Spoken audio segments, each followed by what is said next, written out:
절에서 8절. 예, 제가 먼저 읽겠습니다. 에서 곧 에돔의 족보는 이러하니라. 에서가 가나안의 인종인 헷조로 나라와 본속으로 치고 온 딸인 아내의 딸 오홀리바마를 차지하려고 요청하니라. 또 이스마엘의 딸 느바요의 누이 바스맛을 맞이하였더니 나는 엘르맛을 에서에게 낳고 바스맛은 누구를 낳고 오홀리바는 여우스와 얄람과 고라를 낳았으니 이들은 에서의 아들들이요 가나안 땅에서 그에게 태어난 자들이더라. 에서가 자기 아들과 자기 자녀들과 자기 집의 모든 사람과 자기의 가축과 자기의 모든 짐승과 자기가 가나안 땅에서 모은 모든 재물을 들고 그의 동생 야곱을 떠나 다른 곳으로 갔으니 두 사람의 소유가 풍부하여 함께 거주할 수 없음이로라. 그들이 거주하는 땅이 그들의 가축으로 말미암아 그들을 용납할 수 없었더라. 아멘. 할렐루야. 우리 함께 보이지 않는 약속을 붙잡읍시다. 서로 축복하며 인사하시겠습니다. 보이지 않는 약속을 붙잡읍시다. 자, 말씀 듣기 전에 우리의 마음을 고백하겠습니다. 저를 따라할게요. 성령님 말씀하소서. 내가 듣겠습니다. 성령님 깨닫게 하소서. 내 마음 문을 열어 주시옵소서. 아멘. 자, 성경에는요 유독 축약된 족보 이야기가 참 많이 나옵니다. 예. 누가 누굴 낳고 누가 누굴 낳고 누구의 자손이고 누구의 아들이고 그 대부분 성경을 읽을 때는요 이 부분은 건너뛰고 읽지 않을까 생각이 듭니다.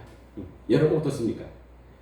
그 오늘 말씀에 보면요 에서의 자손, 세일의 자손, 에돔의 왕들에 대해 쭉 나와 있는데요 한마디로 말하면 그들의 축약된 족보책이라고 말할 수가 있겠습니다. 여러분은 여러분의 족보책 한번 보신 적이 있습니까? 여러분의 조상이 누군지, 가게에서 유명한 분은 누가 있는지, 여러분의 시조가 누구인지 본 적이 있을까요? 대부분 없을 겁니다.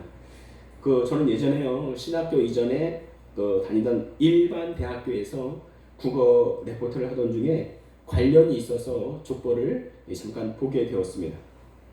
그 족보를 보게 되면 대체로 5가지 형식으로 구성되어 있어요. 첫 번째는 서문이 있습니다. 족보의 제작 이유와 편찬 시기 그리고 편찬자가 누군지 이게 나와 있습니다. 두 번째는요 시조로부터 몇 세손까지 이어진지 계통도가 있습니다. 나는 누구누구의 몇 대 손인가 이게 계통도가 있어요. 세 번째는요 학렬이 있습니다. 학렬. 각 세대마다 이름자에 들어가는 공통 글자가 있어요. 이거는요 가문의 질서와 연대 의식을 강조하는 겁니다. 이걸로 세대를 구분하는 건데 이명무사님, 이성무사님 이 무자가 학렬이고요. 근데 다른 한참 어린 사람이 학렬로 보면은 엄청 할아버지일 수가 있는 거예요. 이렇게 학렬로 보면은. 자, 네 번째는요. 조상의 생애 또 벼슬, 학문, 업적 등이 기록되어 있습니다. 다섯 번째는요. 조상들의 묘자리, 배우자, 가문, 또 사유의 가문 등이 쭉 적혀 있습니다. 참고로 저희 족보에는요. 우리 조상이 경파예요. 경파. 저는 그것이요. 어떤 관직의 이름인 줄 알았는데 알고 봤더니 그게 아니더라고요. 족보의 파라는 것은 분파의 약자인데요. 한 가문 안에서 어떤 특정 후손들이 커져서 하나의 독립된 흐름을 이룰 때 그 갈래를 일으켜 무슨 파라고 하는 거예요. 예를 들어서요. 제가 김해김 씨인데요. 그 안에서 김문경 이런 사람이 자손을 많이 두고 독립된 후손 계열을 이룬다면 그의 후손들은 문경파 이렇게 말을 하는 거예요. 간단히 말하면요. 파라고 하는 것은 일정 규모 이상 커졌을 때 생기는 전체 가문 내에서 이름난 가문을 말하는 거예요.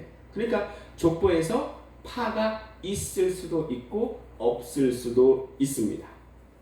성경에도요. 족보 중에 이름난 가문도 있고요. 처음 들어보는 가문의 이름도 있습니다. 그게 뭐가 기준이에요? 어느 특정 후손들이 거대해져서 하나의 독립된 계파를 형성할 때. 자, 그런데요. 족보가 중요한 이유가 뭘까요? 족보가 왜 중요해요? 첫 번째는요. 족보의 뿌리를 알고 가문의 정체성과 역사의 출발점을 보여주는 거예요. 두 번째는요, 내가 직접 보고 있지는 않지만 내 조상들이 실제로 있었다는 것을 보여주는 거예요. 그래서 족보책을 나의 역사이자 우리 공동체의 역사이다 라고 말합니다. 성경의 족보가 중요한 이유가 바로 여기에 있습니다.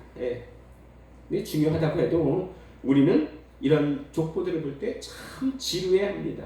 그렇죠? 왜냐하면 나와 상관이 없는 말인 것 같아서. 그렇죠? 근데 성경의 족보는요, 단순한 혈통의 기록이 아니고 하나님의 언약이 어떻게 세대에서 세대로 이어진가를 보여주는 신앙의 역사예요. 개인의 족보책이 나의 역사이자 우리 공동체의 역사다라고 말씀드렸는데요. 성경의 족보책도 이와 동일한 부분이 있습니다. 성경의 그 족보책도요, 이스라엘의 역사이자 나의 역사이자 우리 모든 공동체의 역사인 것입니다. 왜요? 그것은요, 하나님께서 역사를 통하여 하나님 자신의 구속 계획을 이루어 가시기 때문에 그렇습니다.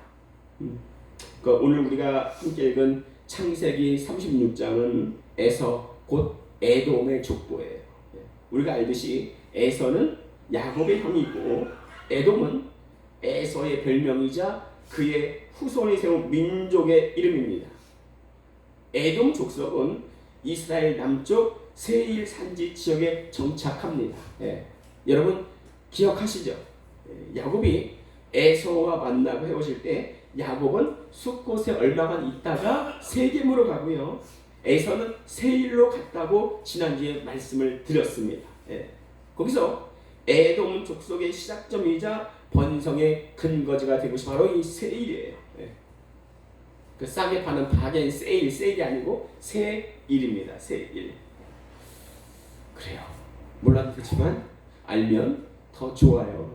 그렇죠. 특이한 게요, 36장이 시작되는 첫 절 초반부는 에서로 시작합니다. 에서로 시작해요.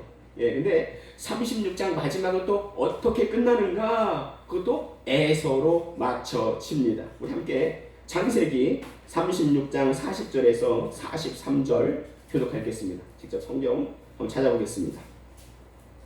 창세기 36장 40절에서 43절 교독합니다.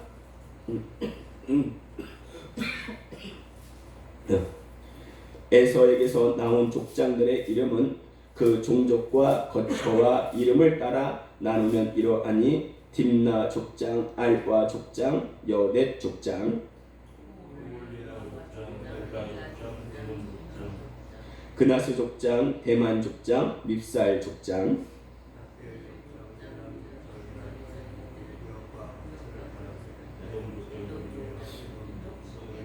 그렇죠. 에서더라. 그렇죠. 에서로 시작해서 에서로 끝납니다. 이 말씀을 보는데요, 하나님께서 내게 뭔가 확실히 말씀하시는 것 같았습니다. 세상이 이렇다. 세상이 흘러감이 이렇다. 악이 창궐하고 부유한 자가 힘을 쓰고 권력이 있는 자가 죄를 멸하고 힘 있는 자가 이름을 잃는 영원할 것만 같은 나라가 바로 이 세상이야. 그게 세상의 이치야 라고 제게 하나님이 말씀하시는 것만 같았습니다. 그게 어둠의 족보, 영원할 것만 같았던 에서의 족보입니다. 이것만 보면요, 세상에서 제일 부러운 사람이 바로 에서예요. 제일 잘 나가는 족보가 에서 같아요. 그러나 에서라는 말은요, 이 36장 이후로 나오질 않습니다. 그런데 사람들은 이 에서 같은 소위 잘 나가는 사람들을 부러워해요. 성경에서도요, 악인의 형통을 보고 시험에 빠질 뻔했던 인물이 있습니다. 그 시편 73편의 아삽의 시편이에요. 아삽은 다윗시대 레위인 찬양 대장입니다. 성전에서 섬기던 사람이에요. 아주 신앙이 좋은 사람입니다. 그러나 세상에서 악한 자가 형통하고 의인은 고난받는 현실 앞에서 기록한 시편이 바로 시편 73편입니다. 주보에 있는데요, 시편 73편 1절에서 4절 교독하겠습니다. 하나님이 참으로 이스라엘 중 마음이 정결한 자에게 선을 행하시나니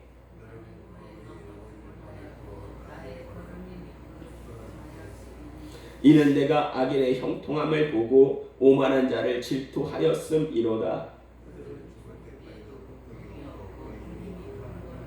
그렇죠. 악인이 사는 동안에 형통했으면은 죽을 때라도 아주 아프게 죽던지 저주를 받아 죽던지 하면 좋겠는데 뭐래요? 죽을 때에도 고통이 없고. 이걸 보고 아삽의 마음이 어땠는가? 아주 마음이 무너져 버리는 거예요. 우리 시편 73편 13절 14절 한 절씩 읽겠습니다. 내가 내 마음을 깨끗하게 하며 내 손을 씻어 무지하다 한 것이 실로 헛되도다. 아주 신앙의 회의가 찾아옵니다. 이런 마음은요 신실한 자에게만 오지 않습니다. 불신자들도요 하나님이 계시다면 왜 세상이 이러한가 단식을 합니다.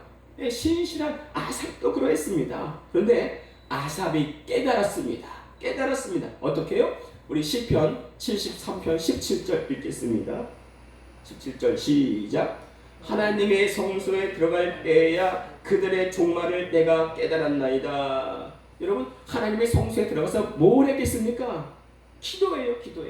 기도했더니 하나님의 해답을 주셨다는 겁니다. 깨닫게 해주셨다는 거예요. 뭘 깨달았는가? 그것이 바로 뒷절에 시편 73편 18절 19절입니다. 우리 한 절씩 계속하겠습니다. 주께서 참으로 그들을 미끄러운 곳에 두시며 파멸에 던지시니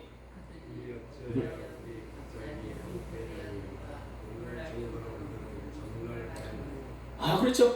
즉 악인의 번영은 영원한 것 같지만 순간적이고 불안정이고 결국은 하나님의 심판대 앞에서 파멸될 수밖에 없다는 진리를 깨달은 거예요. 저들은 마지막 날에 주님으로부터 저주를 받은 자들아 이런 말을 듣게 될 겁니다. 우리 마태복음 25장 41절 마태복음 20 같이 읽겠습니다. 시작. 또 왼편에 있는 자들에게 이르시되 저주를 받은 자들아 나를 마귀와 그 사자들을 위하여 예비된 영원한 물에 들어가라. 그렇죠. 이 깨달음은요 눈앞의 현실을 넘어선 영혼의 관점을 본 거예요. 그게 언제 가능했습니까? 성소에 들어가 기도할 때. 기도가 이렇게 중요한 거예요, 여러분. 그리고 그 무서운 지옥 가지 말라고 복음을 전하는 게 전도입니다. 많은 사람들은 어떻게 하든 이 땅의 부귀영화를 꿈꾸고 어떻게 하면 더 좋은 집에 살 것인가를 애쓰지만은 정작 영원한 나라에 대해서는 별로 신경 쓰지 않는 것 같아요. 그러나 이 땅의 부귀영화도 반드시 끝날 날이 옵니다. 그게 누구예요? 그게 누굽니까? 오늘 36장의 초반부와 중반부의 대단한 족보를 자랑하던 에서와 에서의 후손들 이야기예요.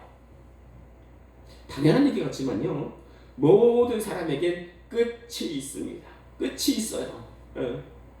그렇게나 영원 불멸을 꿈꾸던 중국 최초의 통일왕제 진시황도 불로초를 찾아 평생을 다니다가 결국은 병으로 사망했습니다. 여러분 진시황의 이런 집착 보면서 어떤 마음이 드십니까? 미련하다, 참 붙잡을 수 없는 걸 붙잡았구나, 그의 허탄함이 느껴지지 않습니까?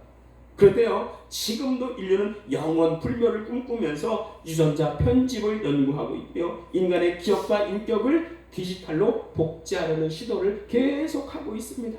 왜? 이 땅에서 영원히 살 것을 소망하면서.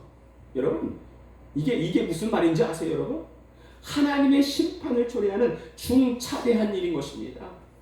창세기 2장 3장에서는요 아담과 하와는 하나님이 주신 자유 속에서 살았습니다. 그러나 선악과를 먹고 나서 그들의 실패를 깨달았을 때에 하나님께서 어떤 조치를 취하셨는가? 우리 창세기 3장 22절에서 24절 기독하겠습니다. 성경 찾으실 때 창세기 3장 22절에서 24절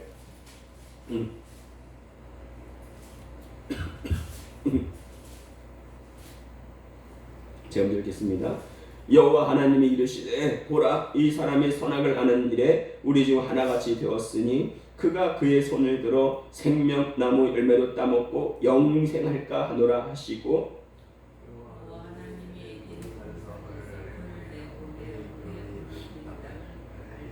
24절 같이 읽겠습니다. 이같이 하나님이 그 사람을 쫓아내시고 에덴 동산 동쪽에 그룹들과 두루 도는 불칼을 두어 생명나무의 길을 지키게 하시니라. 그렇습니다. 인간 스스로 영생할 수 있는 그 길을 하나님이 막으셨습니다. 영생은 하나님께서 예수 그리스도를 통하여 주시는 것이지 인간이 스스로 얻을 수 있는 것이 절대 아니에요. 너무나 당연한 거죠. 그러나 이런 당연한 것에도 얼마나 많은 혼미함이 있는지 말입니다. 지금도요, 얼마나 사단은 혼미함으로 우리를 유혹하는지 몰라요. 여러분, 외계인이 있습니까? 외계인이 있어요? 만약에 있다면요, 예수님께서 그 행성에 가셔서 그들을 위하여 십자가를 지셨거나 아니면 그들이 타락하지 않은 원죄 없는 깨끗한 생명체였을 것입니다. 무슨 말이에요? 없다는 거예요. 없다는 거예요. 2008년 교황 베네딕토 16세와 2014년 프란체스코 교황은요, 하나님의 우주 어딘가에 생명을 창조하셨더라도 기독교 신앙과 전혀 모순되지 않는다는 말했는데, 여러분, 그렇지 않습니다. 뭐가 모순되지 않아요? 미혹입니다. 미혹입니다. 어쩌면 주님 다시 오실 때에 많은 사람들이 휴거되고 사라지면 사람들은 그럴지 몰라요. UFO가 외계인이 사람들을 끌어갔다, 낚아채 갔다. 지금 그 발판을 마련하려고 사탄이 사람들을 유혹하고 있습니다. 네.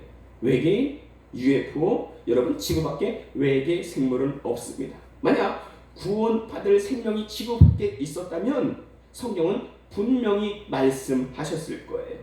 그러나 이것을 막고 혼미하게 하는 존재가 있는데 그게 누구냐? 사탄입니다. 네. 당연한 것을 당연하게 보지 못하게 가로막는 존재가 있다는 거예요. 누구의 작품이에요? 사탄입니다. 우리 고린도후서 11장 14절, 마태복음 11장 14절, 짧으니까 같이 읽도록 하겠습니다. 시작. 이것은 이상한 일이 아니니라. 사탄도 자기를 광명의 천사로 가장하나니. 이것은 이상한 일이 아니니라. 사탄도 자기를 광명의 천사로 가장하나니. 자, 여러분, 근데 이렇게 사람을 미혹하는 사탄의 최후는 어떻게 될 것인가? 우리 계시록 20장 10절 같이 읽겠습니다. 시작. 또 그들을 미혹하는 마귀가 불과 유황못에 던져지니 거기는 그 짐승과 거짓 선지자도 있어 세세토록 밤낮 괴로움을 받으리라. 여러분, 미혹하는 자가 마귀이고 미혹에 빠진 자가 가는 것이 바로 지옥입니다. 그래서 우리는 절대 미혹받으면 안 돼요. 미혹받았다 할지라도 속히 회개하고 돌아서야 할 것입니다. 저는 청년 때에 신기한 것에 관심이 많아서 UFO, 외계인 이런 책들을 참 많이 읽었습니다. 처음에는 너무나 신기했어요. 재밌더라고요. 그렇지, 이 넓은 우주 공간에 외계인이 있겠지 없다는 게 말이 돼? 그리고 어떤 책을 보니까요, 또 몇십 년 신학을 한 사람이 성경에서 UFO, 외계인이 있다는 말을 책에 쓰는 것도 보았습니다. SBS에 보면요, 바퀴가 나와요. 그리고 그 안에 있는 생명체가 나오는데요, 그 생물 나오는데 그 생물을 외계인으로 보고 바퀴를 UFO로 보는 그런 학자들도 있었습니다. 맞아요? 전혀 그렇지 않습니다. 그렇지 않아요. UFO에 대한 아주 두꺼운 책을 읽다가 그 말미에 외계인을 만나고 온 사람이 외계인의 말을 전하는데 그 말이 뭐냐?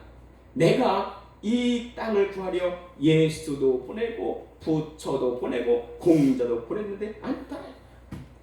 자기가 하나님의 자리에 서 있는 거예요. 외계인이 하나님의 자리에 서 있는 거예요. 이게 1990년대 중후반에 사회에 쭉 퍼져 있었습니다.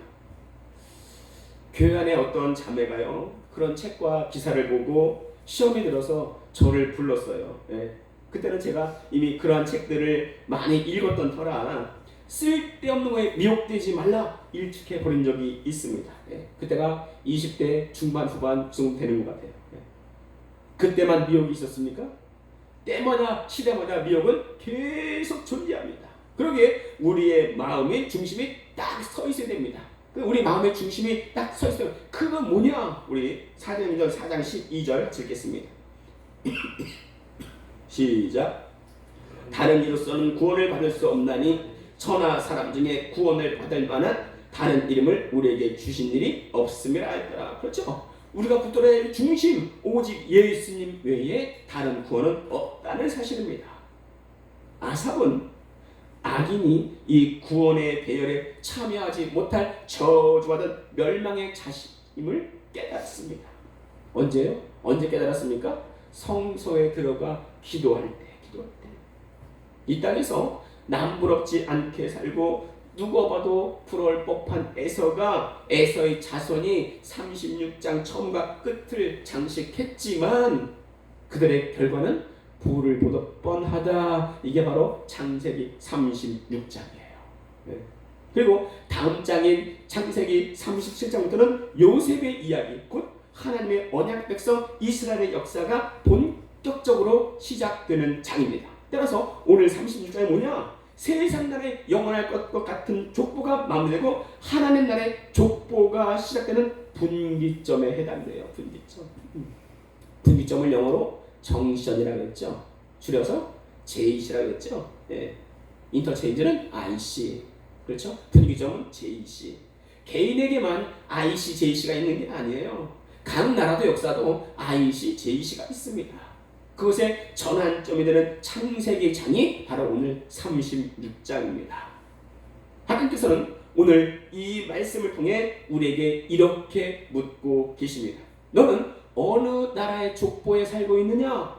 보이는 성공을 쫓는 에돔의 길이냐? 불을 쫓는 세상 나라에 속해 있냐? 아니면 보이지 않는 영원한 약속을 붙드는 언약 백성의 길이냐? 우리에게 이렇게 묻고 계십니다.